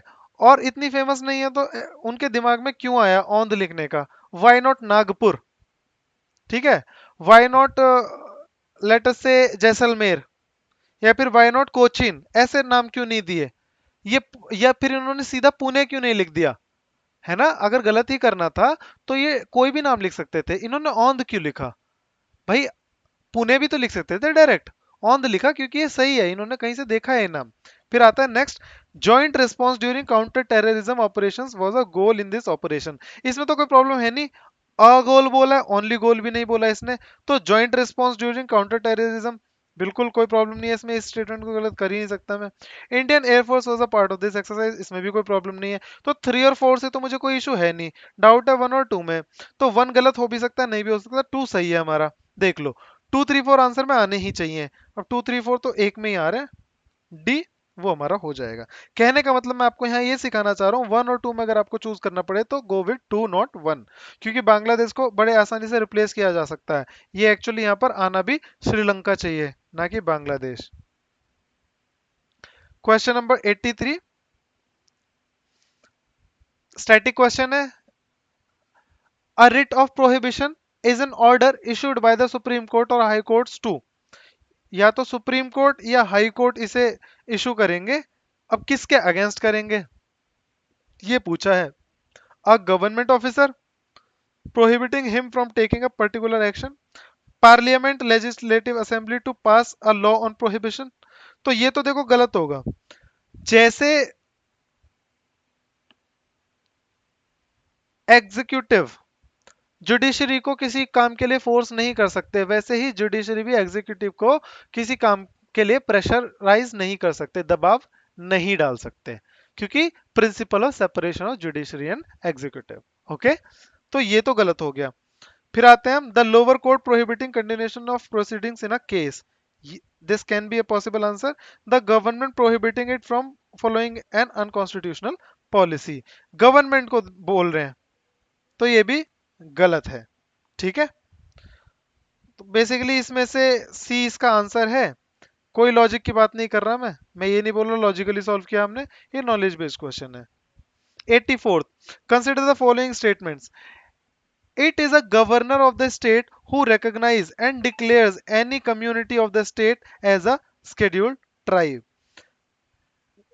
पॉलिटी के क्वेश्चन में हमेशा याद रखना, जहां गवर्नर बोले वहां हाई पॉसिबिलिटी है प्रेसिडेंट सही होगा, और जहां प्रेसिडेंट बोले वहां हाई पॉसिबिलिटी है गवर्नर सही होगा, या फिर इनके साथ प्राइम मिनिस्टर और चीफ मिनिस्टर को भी ले लो आप।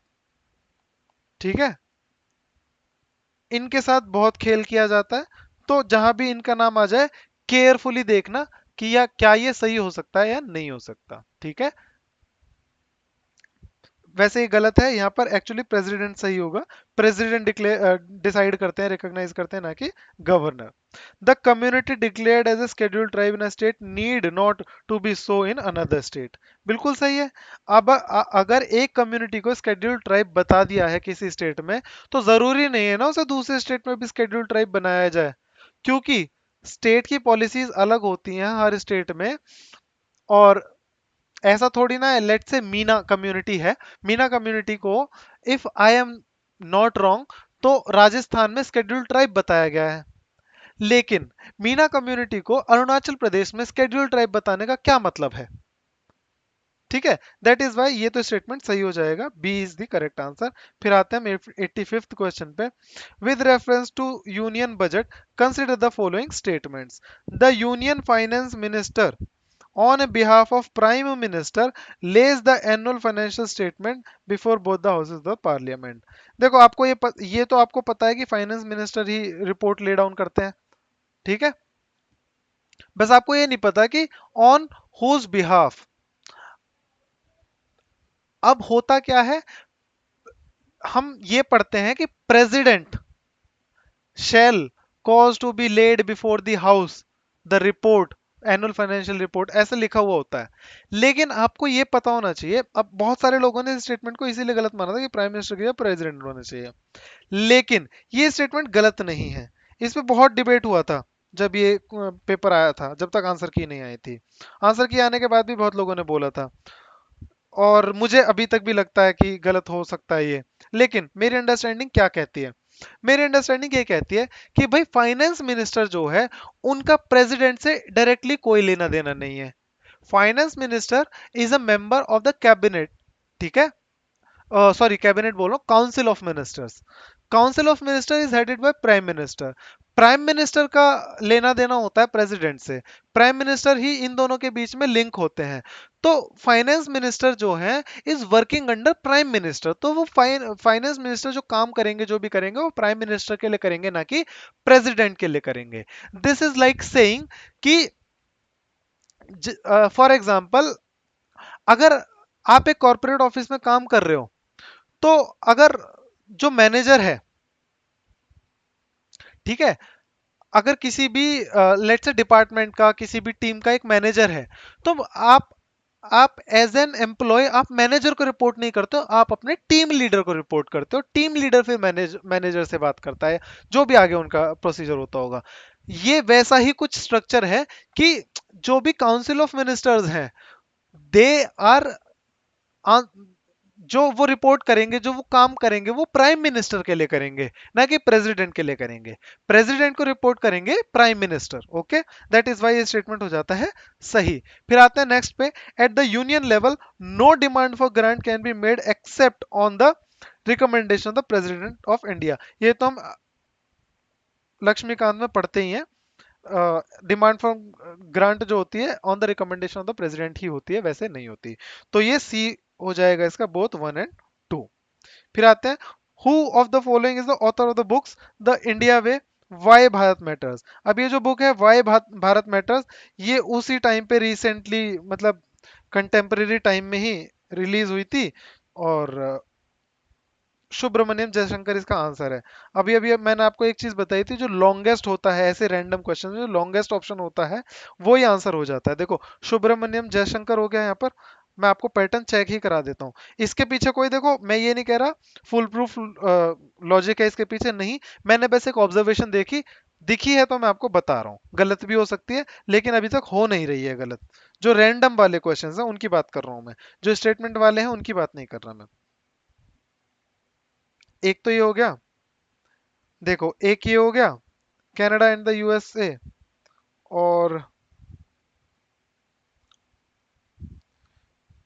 ऑपरेशन सद्भावना।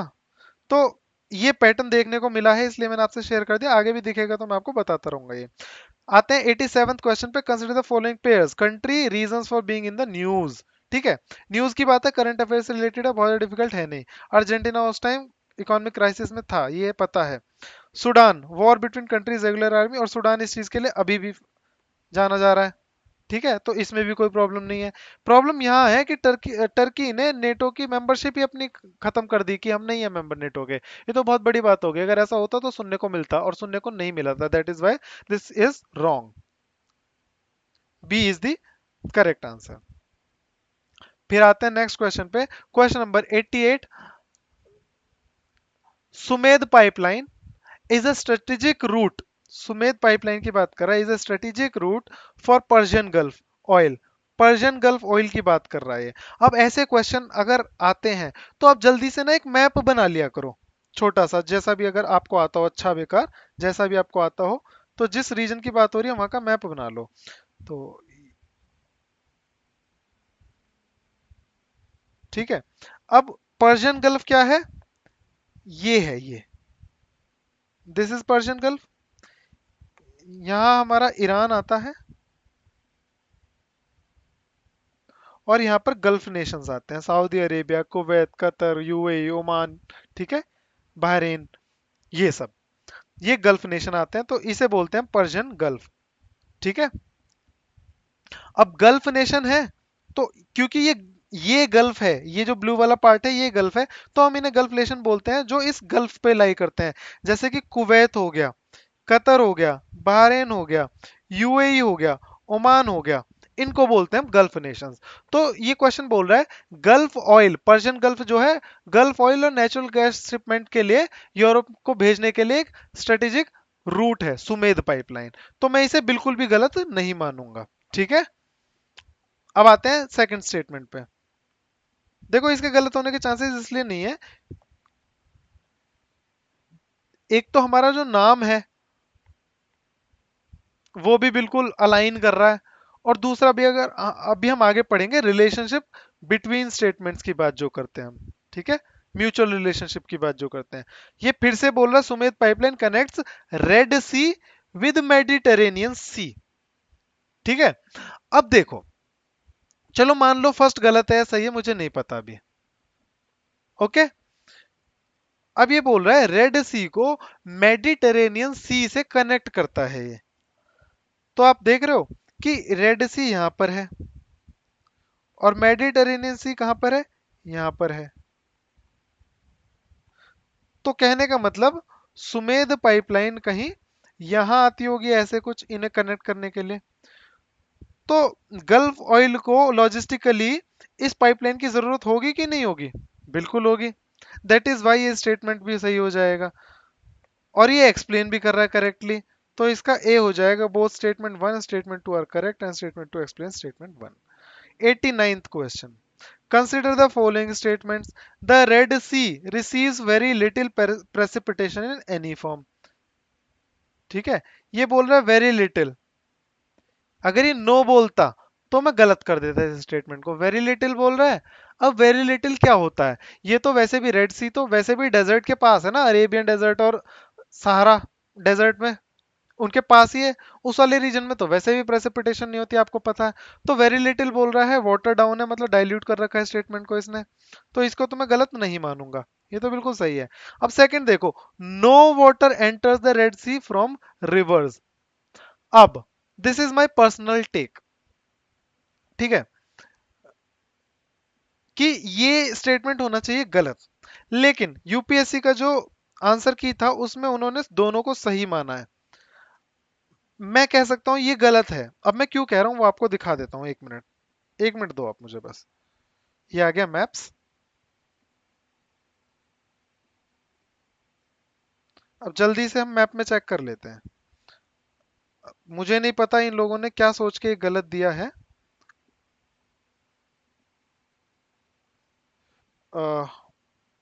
टेरेन वाला व्यू देखते हैं हम। और देखो ये रेड सी है, दिस एरिया हियर जो आपको दिख रहा है। अब मैं जूम इन कर रहा हूं इसके कोस्ट पे।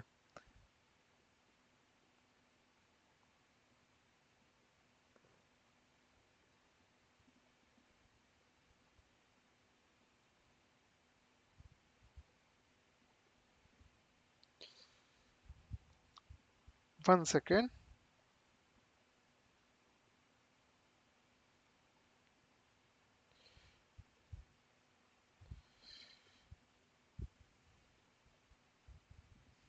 मैंने एक्चुअली डेल्टा बना हुआ देखा था एक रिवर का यहाँ पे, अभी मुझे मिल नहीं रहा है, जैसे ही मिलता है मैं आपको दिखाता हूँ।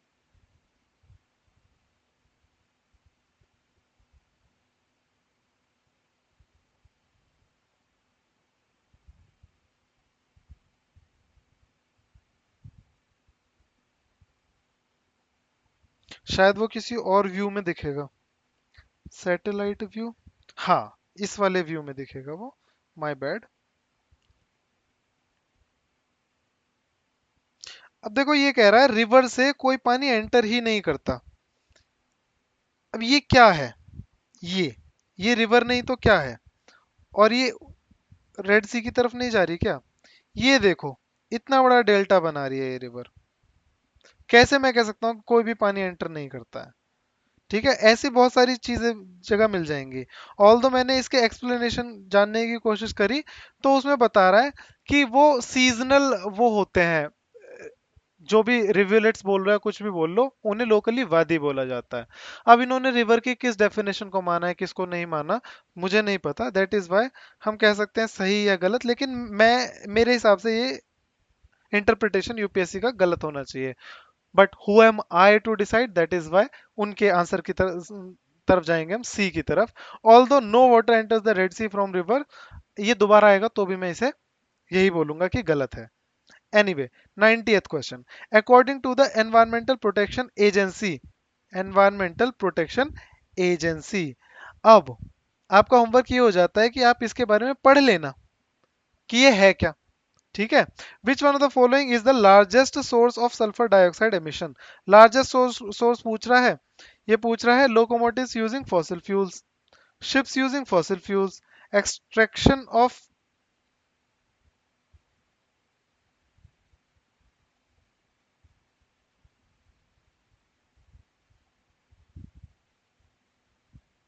Extraction of metal from ores और power plants using fossil fuels. देखो तीन में फॉसिल फ्यूल है, तो आंसर तो यहीं से होना चाहिए, ये तो ऐसे ही दे रखा है। और आप अगर इसमें अंदाजा भी लगाने की कोशिश करें तो पावर प्लांट्स वाला ही सबसे ज्यादा पॉल्यूटिंग होगा। ठीक है, क्योंकि पावर प्लांट्स, देखो शिप और पावर प्लांट अगर इनकी वॉल्यूम में भी आप कंपैरिजन करने की कोशिश करो, तो पावर प्लांट्स तो वे मोर फॉसिल फ्यूल यूज कर रहे होंगे शिप्स के मुकाबले, राइट?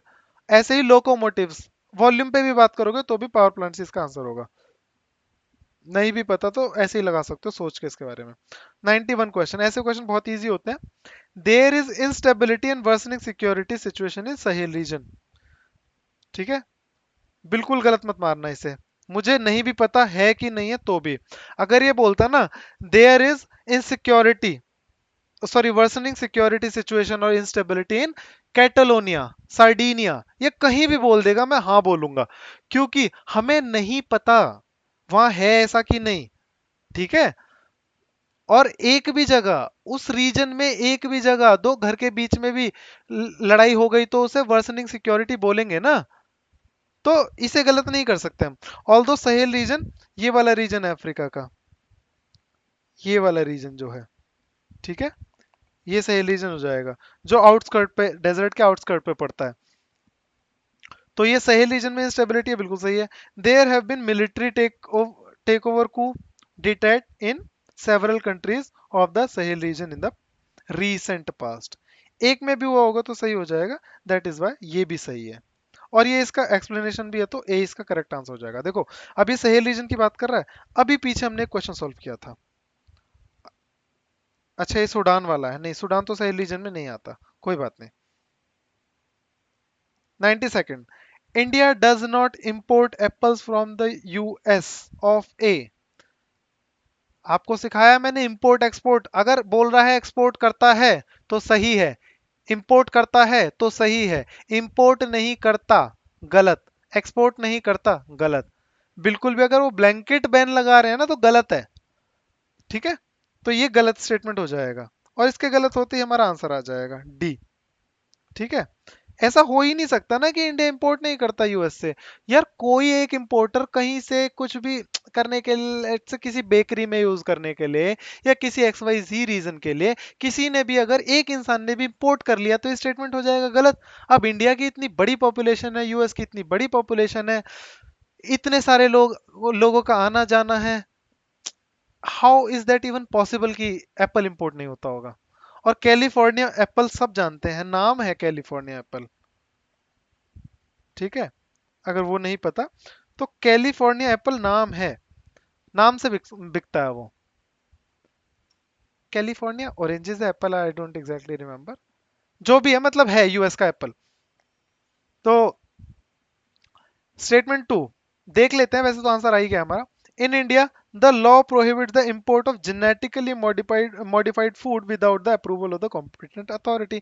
बिल्कुल सही है कि जेनेटिक मॉडिफिकेशन जब हम इंडिया में ही इतने आसानी से नहीं करने देते, इतने सारे केसेस हो जाते हैं, गवर्नमेंट को करने नहीं देते, कमिटीज बैठती हैं, कमीशन बन जाती है, तो बाहर से अगर कोई चीज आ रही तो उसमें एटलीस्ट परमिशन तो मांगनी ही पड़ेगी ना। तो ये तो बिल्कुल सही है। फिर आते हैं 93rd क्वेश्चन पे। क्वेश्चन कहता है, with reference to the Speaker of the Lok Sabha, consider the following statement while any resolution for the removal of the Speaker of the Lok Sabha is under consideration। जब speaker के removal के लिए कोई resolution is under consideration तो क्या क्या होगा, ही she shall not preside, क्योंकि अभी फॉर द टाइम बिंग उन्हें स्पीकर की ड्यूटी से हटा दिया गया है, तो प्रिसाइड तो नहीं करेंगे। ठीक है, प्रिसाइड कौन करता है, स्पीकर ही करता है ना, तो नहीं करेंगे क्योंकि उनके तो रिमूवल का रेजोल्यूशन चल रहा है। वो अपने ही रिमूवल के रेजोल्यूशन में कैसे प्रिसाइड कर सकते हैं, फिर तो ये बायस्ड हो जाएगा ना। तो ये तो बिल्कुल लॉजिकल है। नेक्स्ट आते हैं, he shall not have the right to speak. अब ये गलत हो जाएगा। अच्छा पहला वाला सही है, मैंने गलत क्यों मार्क कर दिया, ही शेल नॉट प्रिसाइड, प्रिसाइड नहीं करेंगे, बिल्कुल सही है ये तो। सेकंड पे आते हैं, he shall not have the right to speak. अब एक बात बताओ, उनके रिमूवल के लिए रेजोल्यूशन चल रहा है, रिमूवल हुआ नहीं है, और हुआ किसका नहीं, स्पीकर का रिमूवल नहीं हुआ। He is still the member of Lok Sabha, और जो भी लोकसभा का मेंबर है, how can he be denied the right to speak in the on the floor of the house. तो ये तो गलत हो जाएगा ना। ये तो वो हो जाएगा कि लोगों ने, we the people of India have given them the authority to speak in the house, but उन्हें to speak on the floor of the house, but उन्हें मना कर दिया जा रहा है। अरे उन्हें एज स्पीकर ही तो हटाया जा रहा है, एज मेंबर थोड़ी ना हटाया जा रहा है कि राइट टू स्पीक भी हटा देंगे उनका। फिर आते हैं थर्ड पे, ही और she shall not be entitled to vote on the resolution in the first instance. First instance में कौन वोट करता है, मेंबर ही तो करते हैं, मेंबर्स ऑफ द हाउस जो होते हैं।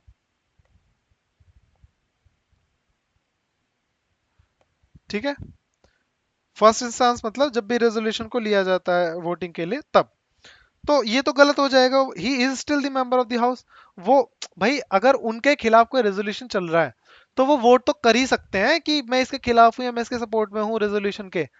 प्रॉब्लम कब होगी, अगर बोल देते कि उन्हें कास्टिंग वोट दिया जाएगा, मतलब जब वो होता है, जब वोट्स का टाई हो जाता है, अगर तब उन्हें वोट दिया जाए। क्योंकि ये वाला जो राइट है कास्टिंग वाला, ये स्पीकर का राइट होता है ना कि मेंबर का, और क्योंकि स्पीकर होने पे ही क्वेश्चन है उनके पे, तो ये वाला राइट उनका कैंसिल हो जाएगा, ना कि ये वाला। That is why third statement भी गलत है, तो ओनली वन।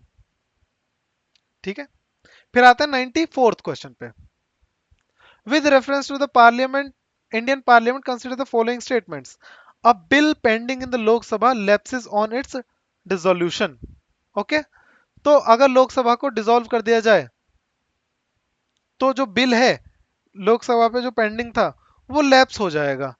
ये बात बिल्कुल गलत है। ठीक है, अभी मैं बताऊंगा क्यों। अब bill pass by Lok Sabha, Lok Sabha ने पास कर दिया, and pending in Rajya Sabha lapses on the dissolution of Lok Sabha. बिल्कुल सही बात है। a bill in regard to which the president of India notified his intention of some to summon the houses to a joint sitting lapses on the resolution of the Lok Sabha. देखो, आप ये कर लो कि अगर लोकसभा ने bill को touch किया है, बिल पे कुछ काम किया है, और वो पूरा बिल पास होने से पहले लोकसभा डिसॉल्व हो गई, तो वो बिल लैप्स होगा, वरना नहीं होगा। ठीक है, देखो, अब बिल पेंडिंग इन लोकसभा, अब लोकसभा के पास है वो बिल, ठीक है, लेकिन लोकसभा ने अभी इस पे कुछ भी काम चालू नहीं किया, तो फिर बिल क्यों लैप्स हो जाएगा, अगली वाली लोकसभा कर लेगी, तो ये गलत हो जाएगा। Bill passed by the Lok Sabha, Lok Sabha ने पास कर दिया, मैंने बोला ना, जब भी लोकसभा उस पर काम कर देती है कुछ, और बिल पास होने से पहले लोकसभा डिसॉल्व हो जाए, तो बिल लैप्स हो जाएगा। लोकसभा ने पास कर दिया मतलब लोकसभा ने उस पर कुछ काम किया है, लेकिन अभी बिल पास नहीं हुआ है, तो ये लैप्स हो जाएगा, बिल्कुल सही है। लास्ट में बोला लोक, अब क्या हो गया है कि लोकसभा ने अपना काम कर दिया, राज्यसभा ने अपना काम कर दिया, काम तो पूरा हो गया ना, तो इसलिए यहां पर लैप्स नहीं होगा, क्योंकि उनका जो काम था वो हो चुका है। अब प्रेसिडेंट ने बोल दिया ज्वाइंट सिटिंग बैठाएंगे हम, तो अब तो नए सिरे से काम चालू होगा ना, जो पीछे काम होना तो वो खत्म हो गया, तो अब बिल का उनसे कोई मतलब नहीं है। अब तो जॉइंट सेटिंग की बात है, चाहे ये वाली लोकसभा बैठे चाहे अगली वाली बैठे, तो ये भी लैप्स हो जाएगा। एनीवे anyway, मैं कुछ गलत बोल गया क्या? A bill in regard to which the President of India notified his intention to summon the House to a joint sitting lapses on the dissolution of the Lok Sabha. Yes, because Lok Sabha ने इस पे काम कर दिया ना, मैंने शायद पीछे जो एक्सप्लेनेशन दी थी वो गलत दे दी, एक्चुअली लोकसभा ने इस पे काम कर दिया, तो ये लैप्स हो जाएगा। ठीक है, दैट इज वाई इसका 2 और 3। नहीं नहीं नहीं नहीं नहीं नहीं नहीं नहीं नहीं, मैं गलत बता रहा हूँ कुछ, एक मिनट मुझे फिर से क्वेश्चन रीड करने दो, कंफ्यूजिंग हो रहा है मेरे लिए भी।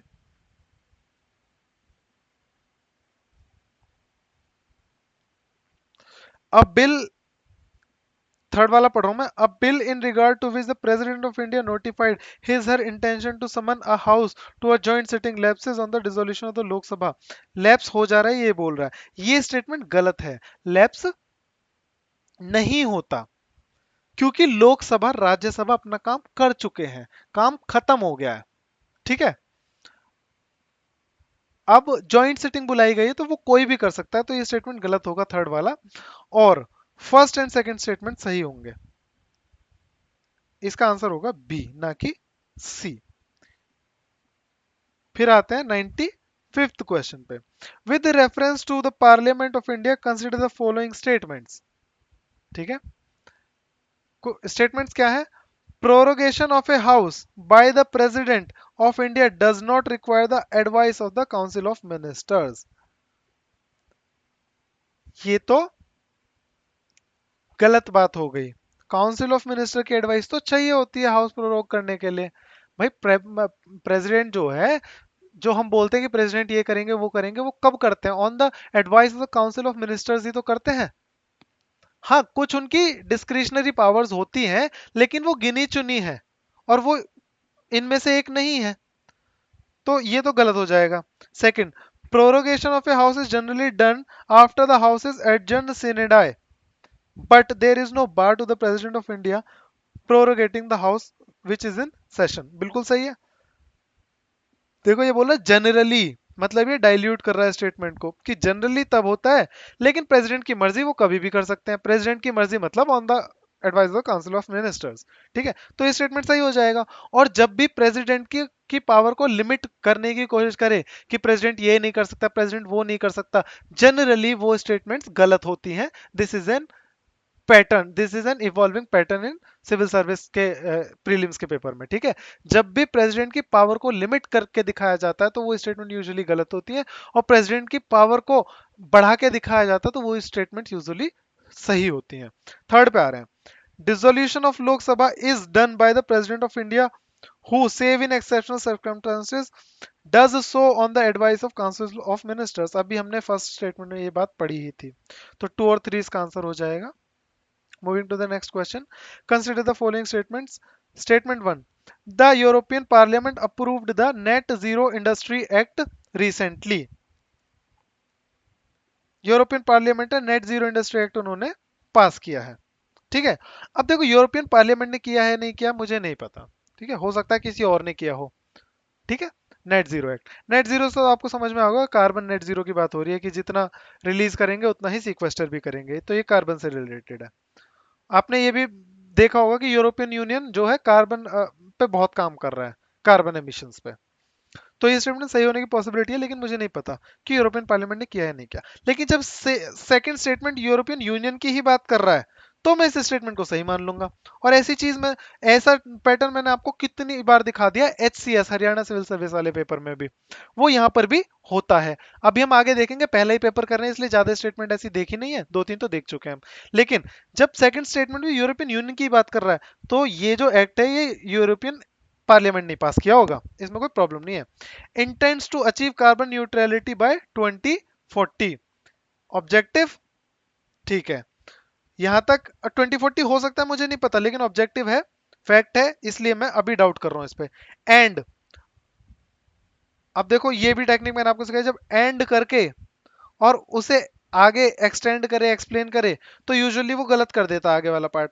Therefore aims to develop all of its clean technology by that time. ये तो बहुत वियर्ड स्टेटमेंट है। अब हाउ कैन यू से कि हम सारी की सारी अपनी क्लीन टेक्नोलॉजी 2040 तक डेवलप कर लेंगे? क्या पता उसके बाद कोई नया इन्वेंशन हो जाए, तो क्या उसके बाद हम उसमें बिल्कुल इंप्रूवमेंट नहीं करेंगे, कोई नई टेक्नोलॉजी यूज नहीं करेंगे? ये तो गलत है। तो और ऐसी स्टेटमेंट होती नहीं है। तो टू गलत है, वन सही है, सी इज द राइट आंसर। और वैसे भी अगर आप टू गलत कर दोगे तो वन अपने आप ऑटोमेटिकली सही हो जाएगा, owing to the kind of options they are set up. अब आते हैं 97 पे। 97 काफी इंटरेस्टिंग क्वेश्चन है, ये दिखा देता हूं मैं आपको। Recently Venezuela has achieved a rapid recovery from its economic crisis and succeeded in preventing its people from fleeing emerging to other countries। देखो, पहला तो रैपिड रिकवरी में आपके डाउट क्रिएट हो जाना चाहिए कि चलो वो रिकवरी बोलता तो सही है, रिकवरी भी रैपिड रिकवरी, ठीक है, कि बहुत तेजी से रिकवर कर गया। एनीवे रैपिड है, अब कितना तेजी इज एक्चुअली कंसिडर रैपिड हमें नहीं पता, सब्जेक्टिव है, तो मान लो ये सही हो सकता है, मान लो। अब आते हैं सेकंड पार्ट पे, and succeeded in preventing its people from fleeing emigrating to other countries. अब आप एक बात बताओ, यूएस तो इतना स्टेबल है, यूके तो इतना ज्यादा स्टेबल है, जर्मनी तो बहुत स्टेबल है, जापान तो बहुत स्टेबल है, वो नहीं रोक पा रहे हैं अपने लोगों को अपने यहाँ से एमिग्रेट करने में, फ्ली करने में, तो वेनेजुएला ने कैसे रोक लिया? ये तो बिल्कुल गलत स्टेटमेंट हो जाएगा। इसे गलत होते मेरा आंसर आ जाएगा। हाउएवर हम सेकंड स्टेटमेंट एक बार पढ़ लेंगे। Venezuela has the world's largest oil reserve, एकदम स्टैटिक नॉलेज है, सबको पता होता है। तो वन गलत सेकंड सही। आते हैं 98 पे। With reference to digital India land records modernisation programme.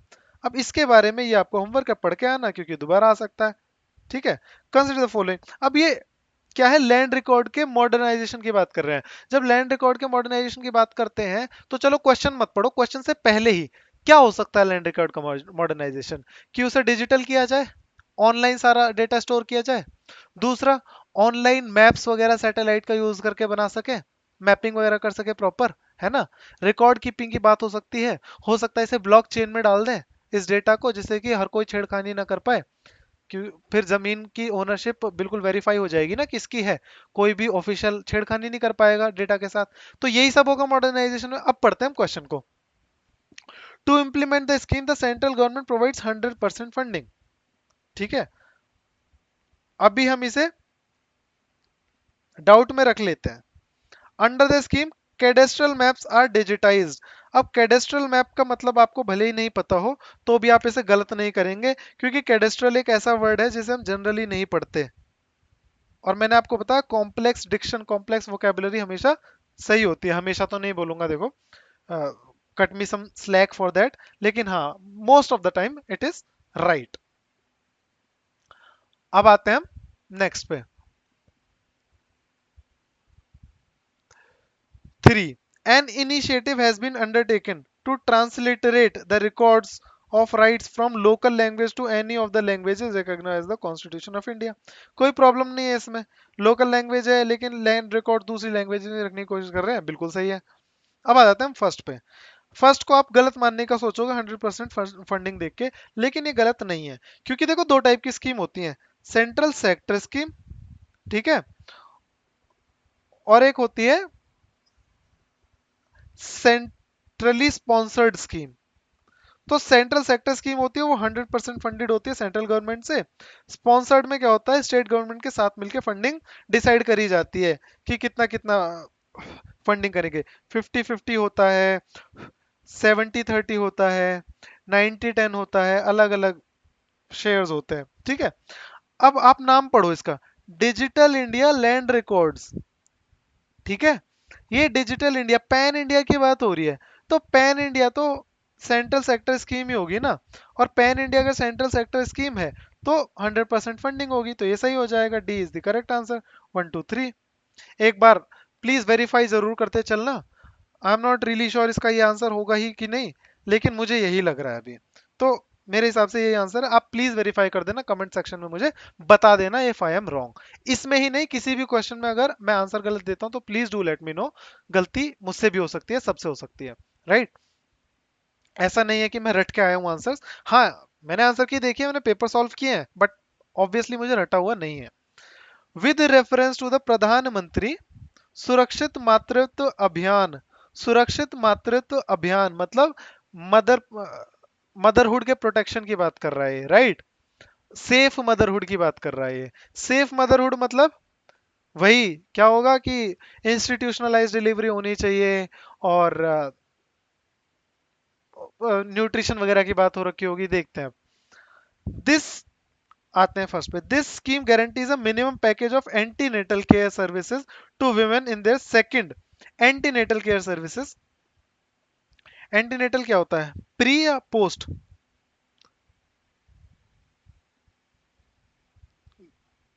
किसी भी सरकारी तिमाही में महिलाओं को, पूर्व मतलब पहले की बात हो रहा है, एंटीनेटल पहले होता है। Package of antenatal care services to women in their second and third trimesters of pregnancy and 6 months post delivery health care services in any government health facility. अब देखो, देखने में प्राइमा फेसी ये मुझे सही लग रहा है, लेकिन आप सोच के देखो कि एक ट्राइमेस्टर कितना होता है, कितने टाइम का होता है एक trimester? If I am not wrong, 1 minute, let me drink some water.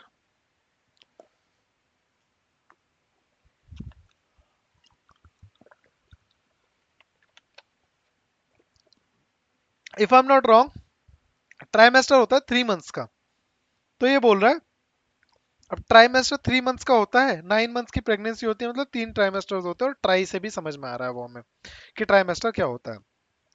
ये बोल रहा है सेकेंड एंड थर्ड ट्राइमेस्टर में देता है एंटीनेटल केयर सर्विसेज, और 6 months post delivery health care भी देता है। ये प्री और पोस्ट में बिल्कुल बराबर ड्यूरेशन बोल रहा है 6 months की। क्या आपको नहीं लगता कि प्री में ज्यादा होनी चाहिए, पोस्ट में कम होनी चाहिए? क्योंकि प्री में ज्यादा प्रॉब्लम होती है, पोस्ट में कम प्रॉब्लम होती है। ऑब्वियसली मैं नॉर्मल की बात कर रहा हूँ, अगर कोई कॉम्प्लिकेशंस आ जाए तो वो बात अलग है, हेल्थ इश्यूज वगैरह हो। लेकिन अगर नॉर्मली प्रेगनेंसी में क्या होता है, पोस्ट में शुरू के 2-3 महीनों में प्रॉब्लम इतनी ज्यादा होती है, 6 months तक नहीं होती, राइट, पोस्ट डिलीवरी। तो ये तो गलत है, लॉजिकली सोचे तो बिल्कुल। अगर ऐसा ही होता ना, तो ऐसा हो सकता था कि शुरू के 9 months और बाद के 3 months, ऐसा भी कर सकता था ये, ठीक है। आप एक बार रिसर्च कर लेना इसके बारे में। Second, under this scheme private sector health care providers of certain specialities, certain can volunteer, can, have to नहीं लिखा है, कैन ऑप्शन दिया है, to provide services at nearby government health facilities. कोई प्राइवेट डॉक्टर है, मान लो government employ नहीं है वो, क्या वो बोले कि मुझे ऐसे ऐसे हेल्प करनी है, I am a licensed doctor, क्यों मना किया जाएगा उसे? वॉलंटियर कर सकते हैं ना वो। तो बिल्कुल सही है, तो 1 गलत 2 सही, बी इसका आंसर है। फिर आते हैं last question of the day पे। विद रेफरेंस टू द प्रधानमंत्री श्रम योगी मान धन योजना, प्रधानमंत्री श्रम योगी मानधन योजना कंसिडर द फॉलोइंग स्टेटमेंट्स। अब ये बोल रहा है the entry age group for enrolment in the scheme is 21 to 40 years. बिल्कुल गलत है, 21 ईयर्स तो हम कहीं नहीं पढ़ते, ठीक है। और वैसे भी फैक्ट है, फैक्ट में कुछ तो गलत हो गई। Age specific contribution shall be made by the beneficiary, age specific contribution की बात कर रहा है, कोई प्रॉब्लम नहीं, बिल्कुल सही है। Each subscriber under the scheme shall receive a minimum pension of 3,000। मतलब इसने डेटा पॉइंट नहीं दिया, इसने रेंज दिया कि 3,000 और उससे ऊपर भी मिलेगी per month after attaining the age of 60 years, ठीक है। तो 60 साल के बाद पेंशन तो 60 साल के बाद ही होती है, तो इसमें भी प्रॉब्लम नहीं है।